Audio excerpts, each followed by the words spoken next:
дар шаҳри қазон дар натиҷаи тирандозӣ дар гимназияи рақами 175 воқеъ дар қисмати шарқии пойтахти Татористон ба иттилои манбаъҳои мухталиф аз 9 то 11 нафар кушта шуд.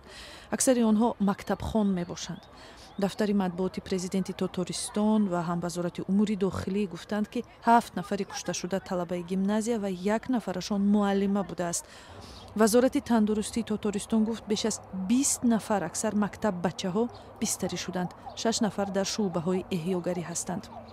1 нафар боздошт шудааст. бархи матбуот дар бораи ҳамлагари дуюм ҳам навештанд, вале вазорати дохилии Татористон инро рад кардааст. шоҳидон гуфтанд ки дар мактаб ба ҷуз тирандозӣ инчунин 1 ё чанд таркиш рух дод. 4 таркиш буд. тамоми дарҳо фурӯ рехтанд. 3 писар қариб буд аз тиреза ба поён мепариданд. афсарони полис омада моро аз синф берун карданд.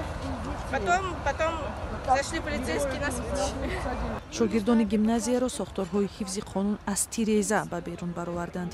дар вебсайти мактаб навишта шудааст ки инҷо 1000 талаба мехонад. ҳамла дар соатҳое рух дод ки дар гимназия дарс мегузашт. тибқи иттилои пешакӣ ҷавони 19-сола бо номи Илноз Галавиев боздошт шудааст. бархе менависанд ки ӯ дар гузашта дар ҳамин гимназия таҳсил мекард ва 4 сол пеш ба коллеҷ рафт. эҳтимолан ӯ донишҷӯи коллеҷи назди тисбӣ ё донишгоҳи идоракунии Татористон будааст. як фарзия ин аст ки чанд рӯз пеш аз ҳамла ба мактаб Галавиев телеграм-канал кушода ба куштор даъват мекард. дар ин канал дар бораи эҳтимоли ҳамла ба мактаб чизе гуфта нашудааст. ҳоло ин шабака баста мебошад. президенти Татористон Рустам Миннихонов тасдиқ кард ки ҳамлагар 19 сол дошта ба номи ӯ силоҳи расман сабт шуда вуҷуд дошт. иттилои пешакӣ ин аст ки ин силоҳ милтиқи шикории навъи Ҳадсон Эскорт буда 28 апрел ба қайд гирифта шудааст.